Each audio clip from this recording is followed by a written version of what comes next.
एक बार की बात है, एक बार एक शिष्य अपने गुरु से पूछते हैं कि गुरुजी, लक्ष्य पाने का सीक्रेट क्या है।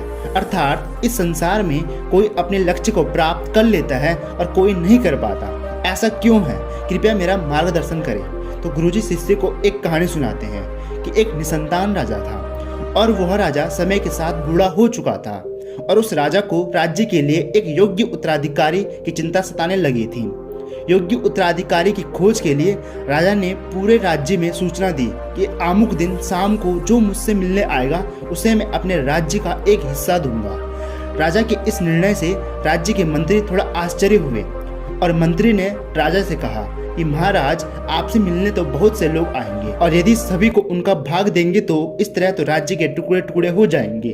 कृपया करके ऐसा अव्यावहारिक कार्य न करें। फिर राजा ने मंत्री को कहा कि मंत्री जी, आप परेशान न हो, आप देखते रहे कि क्या होता है। जिस दिन सबको राजा से मिलने आना था उस दिन राजा ने महल के बगीचे में एक बहुत बड़े विशाल मेले का आयोजन किया।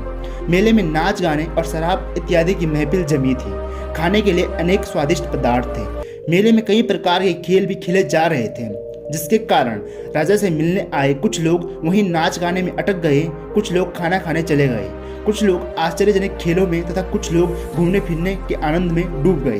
पर इन सब में से एक व्यक्ति ऐसा भी था जिसने किसी भी चीज की तरफ नहीं देखा, क्योंकि उसके मन में निश्चय था कि उसे राजा से ही मिलना है और इसीलिए वह व्यक्ति बगीचे को पार करके राजमहल में पहुंच गया।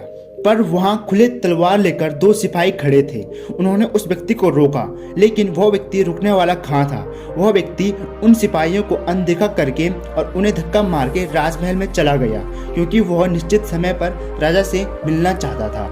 और जैसे ही वह व्यक्ति अंदर पहुंचा तो राजा उसे सामने ही मिल गए और राजा ने कहा कि तुम एकमात्र ऐसे व्यक्ति हो जो बाहर की उलझनों में ना फंसकर बिना रुके यहाँ तक पहुँच पाए हो, इसलिए मैं तुम्हें आधा नहीं पूरा राजपाट दूंगा, तुम ही मेरे उत्तराधिकारी बनोगे। वह व्यक्ति खुश हुआ कि वह जिस लिए आया था वह पूरा हुआ। वह बिना किसी रुकावट में फंसकर अपने लक्ष्य को प्राप्त करने में सफल रहा। तो गुरुजी अपने शिष्य को कहते हैं कि इस कहानी की तरह जो व्यक्ति अपनी जिंदगी में किसी दूसरे के बहकाव में नहीं आते, किसी दूसरों के रुकावटों में नहीं आते और अपने लक्ष्य के लिए दृढ़ संकल्प होते हैं, वे ही हमेशा लक्ष्य को प्राप्त कर लेते हैं। दोस्तों, कहानी अच्छी लगी हो तो लाइक शेयर सब्सक्राइब जरूर कीजिएगा। मिलते हैं ऐसी स्टोरी में।